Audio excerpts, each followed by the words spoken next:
If you were in that first trimester of your pregnancy, I want to say congratulations. That's great news, and I hope that you're doing okay. And if you want to continue to work on your body, or you just want to know how to protect your pelvic floor from now until you give birth, then go ahead and watch the rest of this video, because we're going to go over exercises and also just things to keep in mind while you're in that first trimester. Hi, my name is Oriana. I'm a pelvic health physical therapist assistant, and I just finished my first trimester. So if you're in the throes of it right now, I know exactly how you feel. And don't worry, I'm not going to throw a ton of different exercise ideas at you. We're not going to go crazy with it, because honestly, I wanted to exercise during my pregnancy and genuinely couldn't do it in the very beginning, and that's incredibly normal. So there's a few things that you can start to do now that are simple and easy in order to help you as you transition to that second trimester, when you will get more energy, and that's usually when the aches and pains start. There are a few things that you can do now to try and help negate that or decrease how intense that is. First things first, you lose your breathing mechanics as you get more pregnant. And a lot of women talk about, leakage whenever they're pregnant and leakage whenever they're postpartum. And it's because the way that our posture adjusts whenever we're pregnant, that this creates pressure through certain parts of our pelvic floor and certain parts of our abdomen, and that can make us have to leak whenever we laugh, cough, sneeze, have to jump, have to stomp on something really, intensely, things like that. So the first thing that you can do that's very easy to do is you can breathe. And it's not just breathing like let me just take some few deep breaths. There's a very specific way to the breathing that we lose in pregnancy. You want to breathe through your back, and I have a whole video about breathing on this already, but just to review, a lot of women, when they get more and more pregnant, they get here right at this thoracolumbar junction, right where your rib cage and your low back meet. So they get really tight here, especially as people get more and more pregnant. You'll see the pregnancy posture where women are here, right? And so you want to begin breathing through your back to try and negate that, because we need to be able to inhale through all parts of our rib cage. So instead of just breathing like this, which is what a lot of people will do, they'll go like this.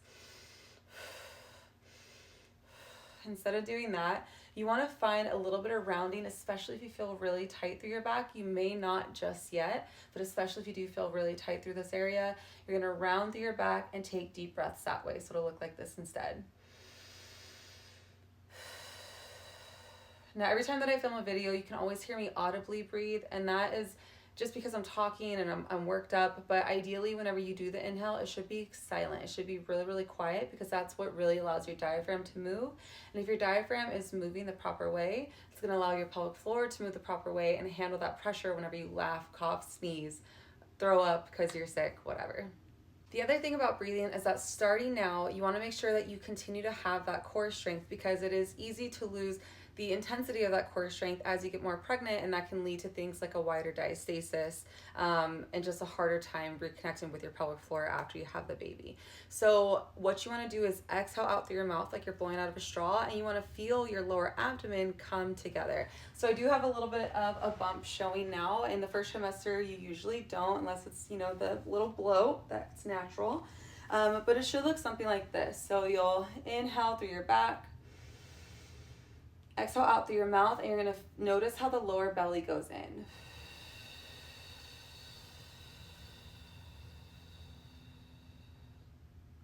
I even feel my pelvic floor also recruiting, which is great. You don't need to over recruit it if you don't need, if it happens automatically, it's okay. But you don't need to do a Kegel. We don't need to do that just yet. But I'll do it one more time. And then exhale.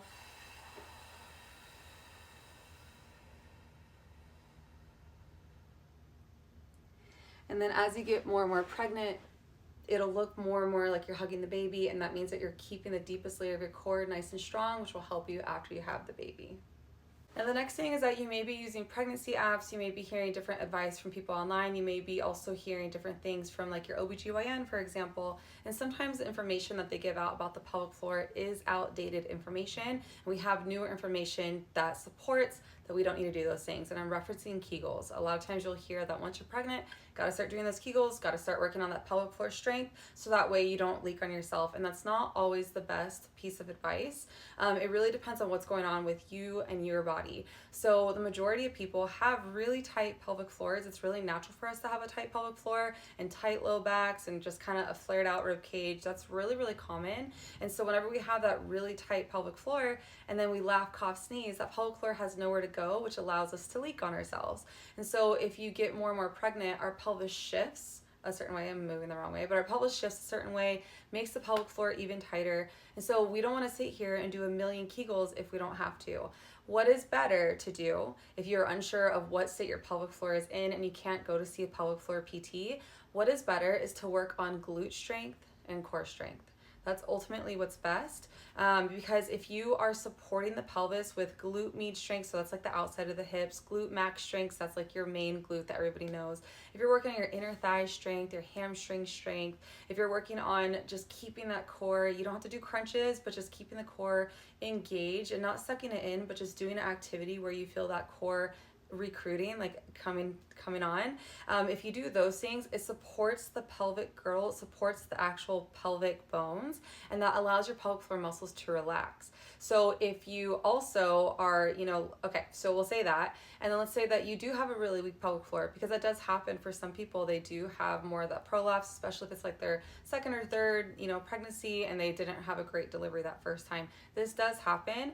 The cool thing is that whenever you activate your deep core, like what we just did with that breathing, whenever you activate your glutes, whenever you activate your inner thighs, and even when you do balance challenges like standing on one leg, all of those automatically turn on the pelvic floor muscles. So basically, by working out, we are able to make sure that our pelvic floor is not too tight and not too weak. It creates just balance. Now, it was incredibly hard for me to get up and go do exercises like that whenever I was in my first trimester, but I would try to at least do some squats and maybe have like a little band around my knee whenever I would do the squats. And I would try to at least do some planking, because planking in the first trimester is okay. And whenever I would plank, I would do it where my knees were kind of bent a little bit, so that way my back was a little bit more neutral. And I'll try to put a picture right here of that. And then I would also do things like balancing on one leg, or balancing on, like, we have these fun things at work that we use called a gibbon board, and I love it, but a lot of people don't have that. And so you can balance on like a pillow. That way it kind of throws you off balance, and that'll help your pelvic floor contract. Also helps your glutes, the sides of your glutes contract. You can do little hip dips. And these are all things you just do them like really quick. You just get up, do them really, really quick, and then go lay back down, and then you should be good to go. One of the last things I'll say is that as you are dealing with a ton more progesterone in that first trimester and things are just slowing down, you feel so bloated.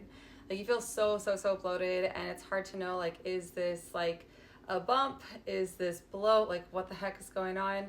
And a lot of people don't know that you can actually massage your abdomen to encourage bowel movements. So some women deal with insane constipation in that first trimester, or they just feel like things are very, very sluggish, So you can actually massage the belly. I even checked with my OBGYN on this multiple times to make sure that that's okay, because the uterus is still tiny. The baby is still tiny, especially in those first few weeks. It's all so small. And you can actually look up online, and I'll put an image right here. You can look at what fundus size is by week, and you can kind of go based off that, because at 12 weeks, the fundus just barely rises over the pubic bone. So if you are constipated, you can massage your belly all over the place. And for me, I still get a little bit nervous, right? I don't want to mess with anything. I don't want to mess anything up. There's some cooler research coming out saying that mechanical stimulation of the abdomen can actually promote deeper implantation. So that's pretty cool. So that helped me feel a little bit like less scared to do it. And then I would just look at the fundus picture, and I'd be like, okay, I see that the fundus is above the pubic bone. So I'm just going to massage all the way above my belly bone just to be sure. That would just make me feel more comfortable, and it would also help to relieve my symptoms quite a bit. So there's that. So that is basically it for this video. Again, congratulations. I hope you're feeling okay. I hope that this becomes a really, really healthy pregnancy for you and a healthy delivery. I know how scary those first few weeks are, especially if you've had anything happen in the past. I'm there, right there with you. And so good luck with the rest of your pregnancy. I plan on making a video for second trimester. And don't forget to like, comment, follow, share, all that kind of stuff that we do here over on YouTube. And you can follow me on my other social media accounts as well. Good luck, and I'll see you in the next video.